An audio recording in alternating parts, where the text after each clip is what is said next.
Praise the Lord, hallelujah. आज से हम कुछ और दिन जो यीशु मसीह का जीवन और भविष्यवाणी, अर्थात भविष्यवाणी में यीशु मसीह, इसके ऊपर बात करेंगे। यीशु के जन्म से पहले प्रभु यीशु मसीह के विषय में, उसके कार्य के विषय में और उसके मृत्यु के विषय में, उसके स्वर्ग में उठाए जाने के विषय में और उसके वापस आने के विषय में काफ़ी कुछ लिखा हुआ है।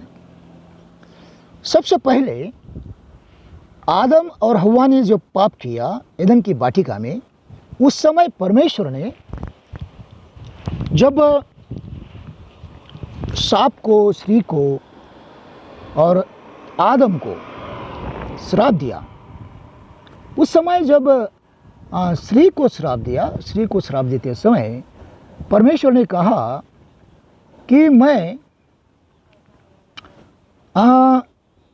मतलब स्त्री की संतान और सांप की संतान, इन दोनों में बैर स्थापित करूंगा। उत्पत्ति का 3 अध्याय और उसका 15 वचन अगर हम पढ़ते हैं तो उस वचन में हमें जो कहा गया है वह यीशु मसीह के विषय में कहा गया है, इसमें कोई शक नहीं। क्योंकि गलतियों की पत्री उसका 4 अध्याय और उसका 4 वचन हमें इस बात को स्पष्ट करता है। तो यीशु मसीह के आने के विषय में उत्पत्ति के किताब से 3 अध्याय से ही परमेश्वर ने बताना चालू किया था। जब हम इन भविष्यवाणियों का अध्ययन करते हैं जो छोटी से छोटी बात में भी पूरी हुई, तो परमेश्वर में हमारा जो विश्वास है वह और भी अधिक बढ़ता है। ऐसा परमेश्वर जो न केवल सब बातों की योजना बनाता है परंतु प्रत्येक विवरण की रूपरेखा, ब्लूप्रिंट भी तैयार करता है। और ऐसा परमेश्वर हमारा परमेश्वर है, बाइबल का परमेश्वर है, यीशु मसीह का पिता और हमारा पिता है और हमारा उद्धार करने वाला परमेश्वर है। जब हम देखते हैं कि ये भविष्यवाणियां अक्षरशः पूरी हुई है, तब पवित्र शास्त्र की ईश्वरीय प्रेरणा में हमारा विश्वास और भी दृढ़ हो जाता है, किंतु हो जाना भी चाहिए। इतने सारे प्रमाण हमें मिलने के बाद में यदि हमारा विश्वास नहीं बढ़ता है तो फिर हम मरे हुए इंसान हैं और हम हट्टी है, शैतान के कंट्रोल में है। इसलिए इन सारी भविष्यवाणियों को जब हम करीब से देखते हैं और उनमें से करीब 90% भविष्यवाणियां पूर्ण हो चुकी है, इस बात का ज्ञान हमें हो जाता है, तब हमारा विश्वास परमेश्वर के प्रति और उसके वचन के प्रति और गहरा होना और बढ़ना अनिवार्य है और ये स्वाभाविक भी है। ऐसा हाँ, तो जो यह दर्शाती है, मतलब ये बात जो मैंने अभी कही, वह बात हमें यह दर्शाती है कि हमारा जो जीवन है वह बाइबल की इन बातों में बंधा हुआ जीवन है और भिन्न भिन्न लेखों के द्वारा हमें बार बार सिद्ध हो जाता है कि परमेश्वर जो कहता है वह पूरा करता है। जैसे उसने यीशु मसीह में किया, उसी तरह से वो हमारे जीवन में भी हर बात पूरी करेगा जो हमें कही है और जिसे बाइबल में लिखा है। इसलिए हमारा समर्पण उसके प्रति होना अत्यंत आवश्यक है और होना भी चाहिए। यही हमारे आशीषों का मूल स्रोत भी है। यह कल्पना करना कि ये बातें अचानक ही घट गई हैं, एक विकासवादी की कल्पना से भी परे है। क्योंकि विकासवादी भी यह सोचते हैं कि इससे ये हुआ और उसके कारण वो हुआ। जैसे पौधा क्योंकि बीज जमीन में पड़ा, किसी ने गाड़ दिया या गिरा और तब पौधा उगा, तो विकासवादी भी इस तरह से विचार करते हैं, या एक घड़ी को बनाया या किसी चीज को किसी ने बनाया, यही विश्वास विकासवादी करते हैं। किसी के द्वारा कोई चीज आई, लेकिन अचानक कोई किसी के भी मतलब क्या कहना चाहिए, प्रयत्न से, कार्य से कोई चीज अपने आप उत्पन्न हो गई, ये कहना मुझे लगता है कि मूर्खता है। परमेश्वर का जन पवित्र आत्मा द्वारा प्रेरणा पाकर के हर्ष से उनकी साक्ष्य को स्वीकार कर लेता है और थोमा के साथ पुकार करके कहता है, हे मेरे प्रभु, हे मेरे परमेश्वर। तो हम थोमा के आवाज में आवाज मिला करके चिल्ला उठते हैं कि तू ही मेरा प्रभु है, तू ही मेरा परमेश्वर है। यदि हमारा विश्वास इन भविष्यवाणियों को देख करके, सुन करके और जांच करके बढ़ता है, तो पूरी हुई भविष्यवाणियों से हमारा विश्वास शक्ति पाता है।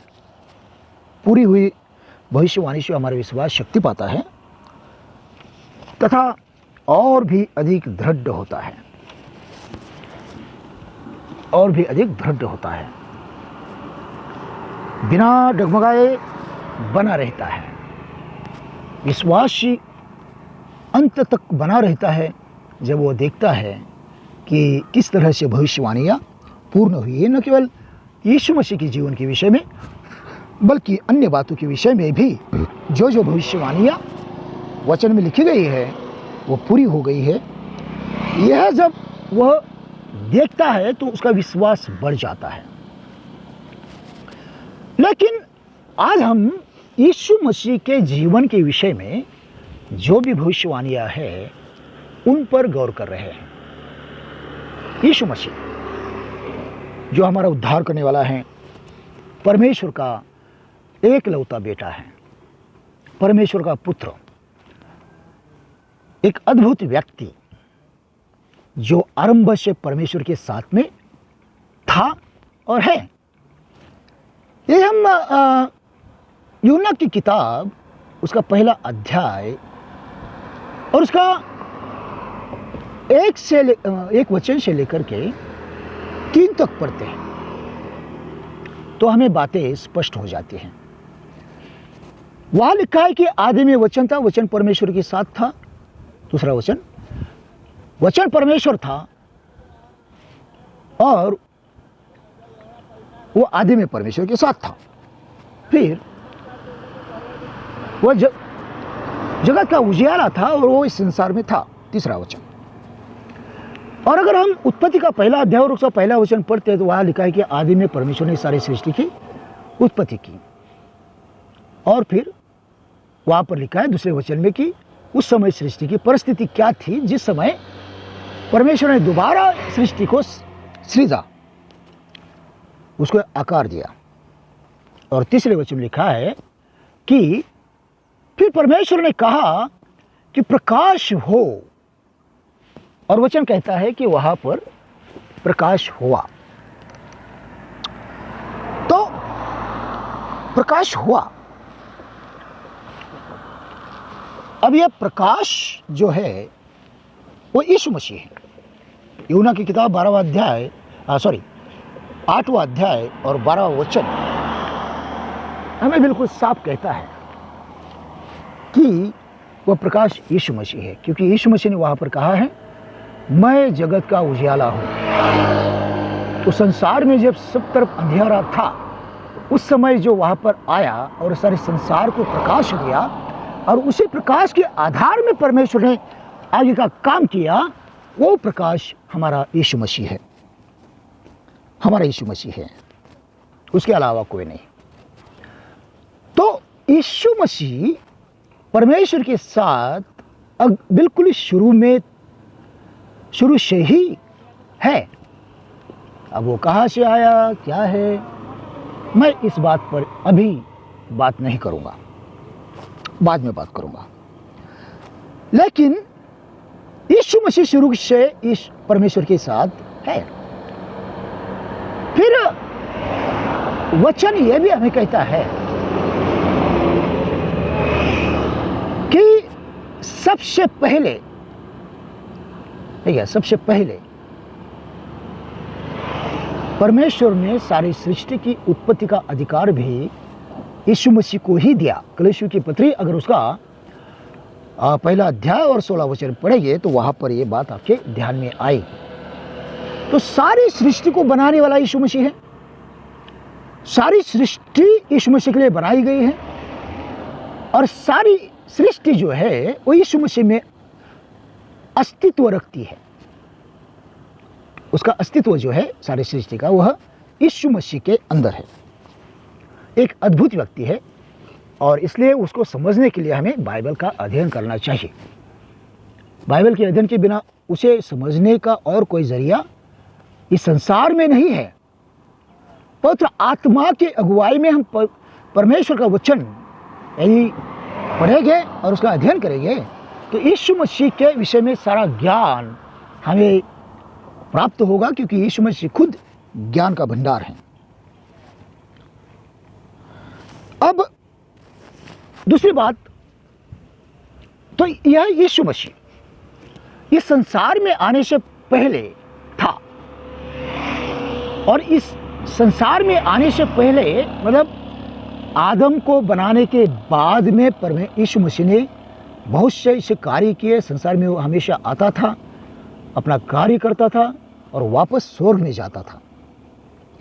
लेकिन जहाँ तक भविष्यवाणियों की बात है, तो भविष्यवाणी यीशु मसीह के पैदा होने के विषय में, यीशु मसीह के इस संसार में मनुष्य शरीर में रहने के विषय में, यीशु मसीह के इस संसार में शरीर में रह कर के कार्य करने के विषय में, और यीशु मसीह के क्रूस पर जाने के विषय में, और यीशु मसीह के जी उठने के विषय में, और यीशु मसीह के वापस स्वर्ग में उठाए जाने के विषय में, और स्वर्ग में रह कर के वो क्या करेगा, और उसके बाद में वो कब वापस आएगा और क्या करेगा आकर के, इन सारी बातों के विषय में बाइबल में लिखा हुआ है, और उसी को हम भविष्यवाणी कहते हैं। यीशु मसीह के आगमन के विषय में भविष्यवाणी। अब यीशु मसीह का जो पहला मानवीय आगमन है वो मरियम के जरिए होता है। वह एक बालक बनकर के संसार में आता है, जन्म लेता है मनुष्य के रीति पर। जैसा मनुष्य जन्म लेता है वैसा ही वह भी जन्म लेता है, और जैसा इंसान जीवन बिताता है वैसा ही वो जीवन बिताता है। तो उसके विषय में क्या लिखा है भविष्यवाणी में, फिर अब आएगा, वापस आएगा तो कैसे आएगा, इसके विषय में बाइबल के अंदर स्पष्ट किया है। और स्वयं खुद प्रभु यीशु मसीह ने भी इन सारी बातों के विषय में काफी कुछ कहा है।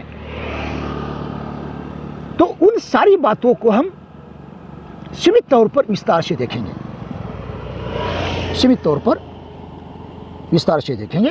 तो भाइयों और बहनों, यह आज के वीडियो में मैंने प्रस्तावना की। अब अगले वीडियो में हम ये विषय चालू करेंगे।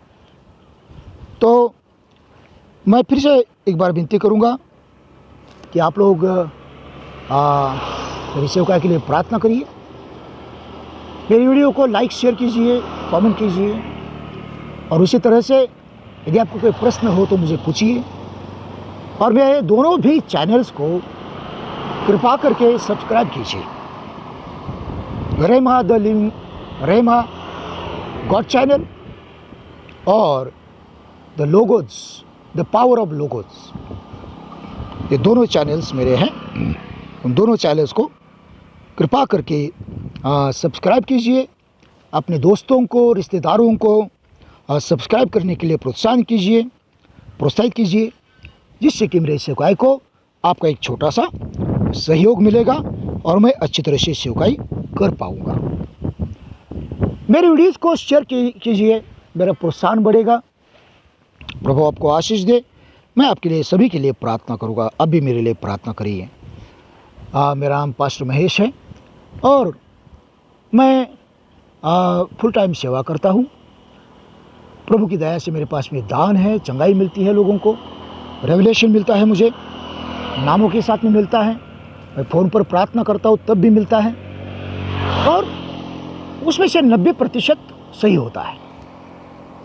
उसी तरह से भविष्यवाणियाँ भी आती है, क्योंकि रेवलेशन गिफ्ट में भविष्यवाणी का भी यह भाग है। उसी तरह से बाइबल की स्टडी मैं लोगों को देते रहता हूँ। यदि आपको भी चाहिए तो आप ज़रूर मेरे साथ में संपर्क कीजिए, मैं आपके लिए प्रार्थना करूँगा।